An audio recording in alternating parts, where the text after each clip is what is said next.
Le DAF Fresh Morning, c'est 104.5 tonnes de bonne humeur. Tous les matins sur Urban FM. La meilleure radio de la capitale. La meilleure radio de la capitale. Sur les 104.5 Urban FM, la station urbaine, et vous écoutez le DAF Fresh Morning. Jean-Paul, comment tu vas ce matin? Ça va très bien. Il y a la forme. Oui. Alors, l'actualité internationale nous emmène où?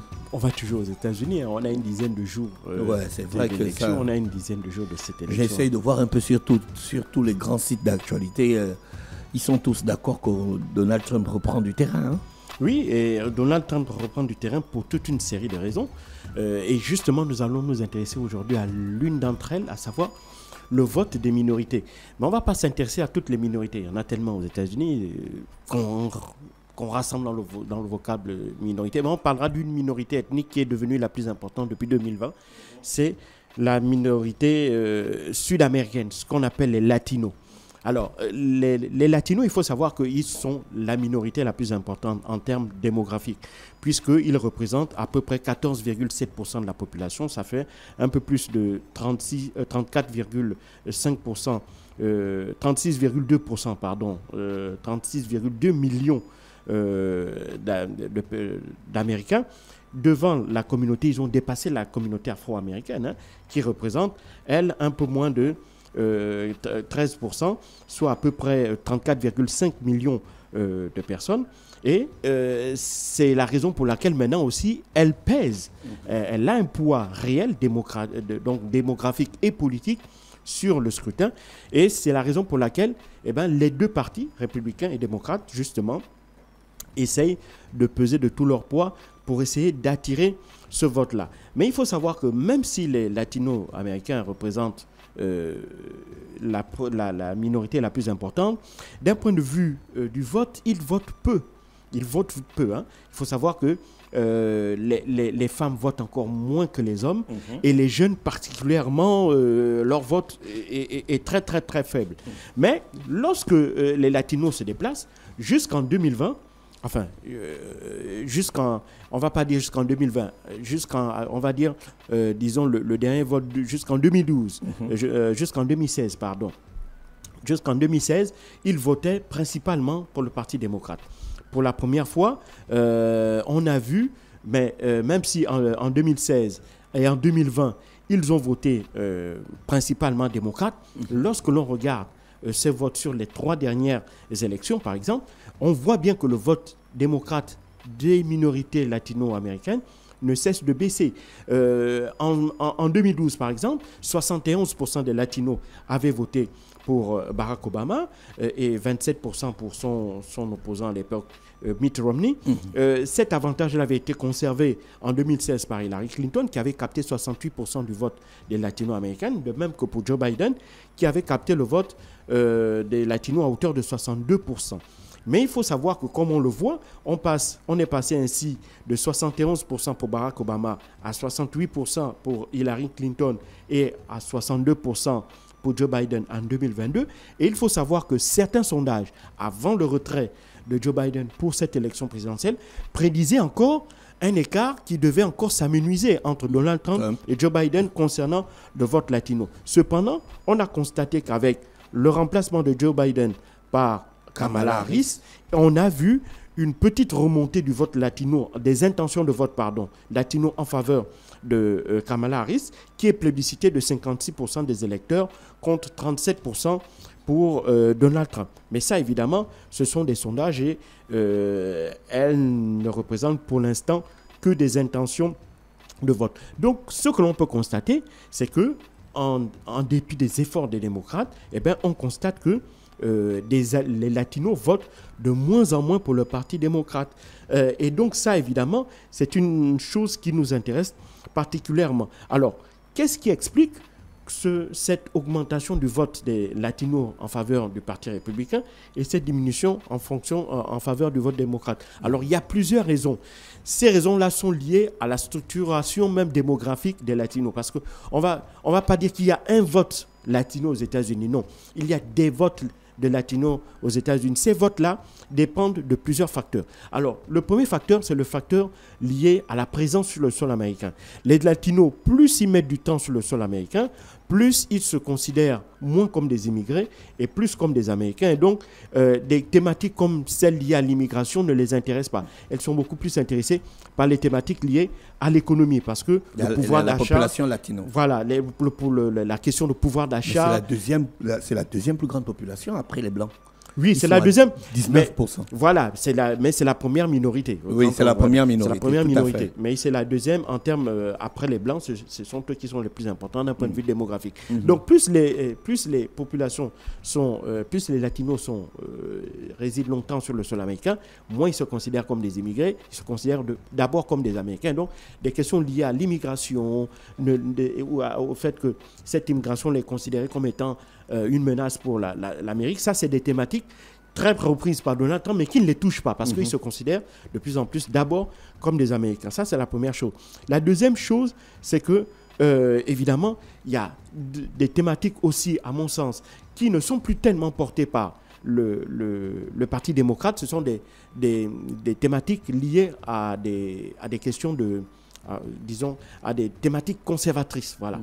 Parce qu'il faut savoir que les immigrés latinos sont issus de pays dont les sociétés sont extrêmement conservatrices. Vous prenez le Mexique, vous prenez les pays d'Amérique centrale, le Guatemala, vous allez un peu en Amérique latine, le Venezuela, la Colombie, etc. Donc, tous ces pays-là, on a des valeurs chrétiennes très fortes et donc des valeurs conservatrices très fortes. Et donc, ce sont ces valeurs-là que le Parti démocrate, à leurs yeux, incarne de moins en moins à cause de la question des minorités sexuelles, donc la question du mariage pour les homosexuels, la question des LGBT+, et tout ça. Donc, ce sont toutes ces thématiques-là qui font que ces latinos-là ne se reconnaissent pas dans les valeurs portées par le Parti démocrate, et au contraire, Donald Trump joue très bien des valeurs chrétiennes, puisqu'il est soutenu en cela par tout un ensemble de prédicateurs, de pasteurs, bref, de membres d'églises très conservatrices. Et donc, ce sont ces valeurs conservatrices-là dans lesquelles, évidemment, ces latinos-là se reconnaissent. Et donc, ça explique aussi pourquoi on voit une augmentation du vote latino en faveur du Parti démocrate. Et puis, il faut savoir que la troisième chose, c'est que il y a des votes latinos aussi qui sont liés à l'histoire politique des pays. Si vous prenez par exemple deux pays qui sont très intéressants, on prend Cuba et le Venezuela, vous allez voir que les immigrés originaires de Cuba et de Venezuela votent de plus en plus pour le Parti républicain, parce que la position du Parti républicain, et notamment de leur candidat, est très très dure à l'encontre de Cuba et du Venezuela, qui sont considérés comme deux pays socialistes. Et pour ces immigrés cubains et vénézuéliens, c'est justement le socialisme qui a détruit leur pays. Et par conséquent, ils estiment qu'il faut détruire ce système de pensée politique-là dans ce pays. Et ils soutiennent donc tous les gouvernements qui, à leurs yeux, incarnent au mieux le vote de cette volonté de vouloir détruire le socialisme-là. Et donc, lorsque l'on regarde, on voit bien, et c'est ça, ces questions-là qui, à mon sens, expliquent le vote de plus en plus important de la communauté latino-américaine en faveur du Parti démocrate. Et ça se voit aussi ça change évidemment la configuration de certains États. On l'a vu par exemple jusqu'à la fin des années 2000, jusqu'à fin des années 2007, le vote de Barack Obama. On voyait par exemple que l'État de Floride était considéré comme un swing state, c'est-à-dire qu'il avait tendance à changer de couleur. Soit il était républicain, soit il était démocrate. Mais grâce au vote des latino-américains, on ne considère plus la Floride comme étant un swing state. Il est maintenant considéré comme un État républicain, puisque le gouverneur, le sénateur, et lors des 2 dernières élections présidentielles, ce sont des républicains qui ont remporté en Floride. Et évidemment, le fait que la Floride ait basculé dans le camp républicain, c'est justement grâce au vote des minorités latino-américaines qui sont particulièrement présentes dans cet État-là, notamment les immigrés d'origine cubaine et vénézuélienne. Et au-delà de la Floride, d'autres États pourraient être aussi touchés par cette vague latino-là. On a par exemple le cas de l'Arizona, où 25% de la population est constituée d'immigrés latino-américains, et 22% de la population, à côté du Nevada, aussi sont composés de latinos. Et or, ces 2 États-là, certes, avaient été remportés par Joe Biden grâce au vote des Latinos. Mais ce vote des Latinos, s'il n'est pas acquis à Kamala Harris pour l'élection de 2005, pourrait faire basculer le vote en faveur de Donald Trump. Et c'est ce qui explique qu'aujourd'hui, la volonté de Kamala Harris, c'est d'essayer de limiter la casse. Or, chez les républicains, ils essayent de tout mettre en œuvre pour essayer de susciter ce vote latino, parce que ce vote latino, on le voit et on le sait déjà d'un point de vue démographique, il est vital pour notamment les candidats dans certains États comme la Pennsylvanie, même s'ils sont très faibles là-bas, ils ne représentent que 6% des électeurs. La Géorgie, ils représentent aussi 6% des électeurs, ou encore le Michigan, 4%. Or, dans ces 3 États, à savoir la Pennsylvanie, la Géorgie et le Michigan, ce sont 3 swing states et ils sont déterminants justement en raison du nombre de grands électeurs qu'ils représentent pour les 2 candidats. Et donc, la volonté à la fois des 2 candidats, notamment pour les républicains, c'est de faire accroître le vote des latinos, à faire accroître la participation des latinos dans le scrutin. Et pour les démocrates, c'est de tout faire pour que ce vote latino-là leur soit principalement acquis. Alors, maintenant, on le voit très bien. Si on regarde la participation d'une manière, on fait une moyenne par État de participation des latinos, on a vu par exemple qu'en 2016, il y avait en moyenne par État 74 000 latinos qui avaient participé au vote. En 2020, ils étaient 165 000. Donc, on voit qu'il y a eu un véritable bond en avant de cette participation des latinos. Et donc, les 2 camps ne sont pas dupes. Ils savent que pour remporter cette élection, il va falloir tout mettre en œuvre pour convaincre le vote de cette minorité-là. Pour les démocrates, il s'agira de conserver l'avance qu'ils ont toujours eue sur cet électorat-là en termes de vote. Mais pour les républicains, ils savent que plus les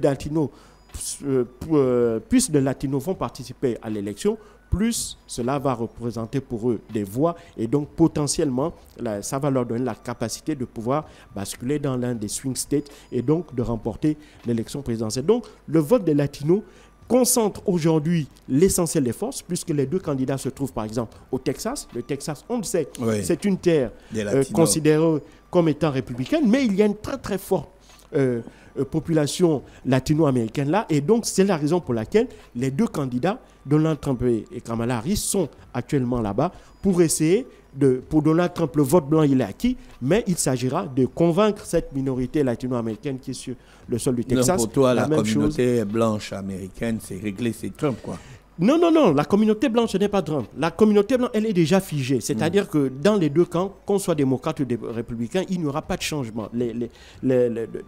Grosso modo, on va dire 80% de l'électorat blanc a déjà choisi son camp. Il est blanc, il est soit démocrate, soit républicain. Ça, on ne va pas pouvoir changer ça. Que vous prenez des petits États comme l'Iowa, comme le Dakota du Nord, ces États qui ont une très très forte majorité démographique blanche, là-bas, évidemment, on sait, les choses sont déjà figées en quelque sorte.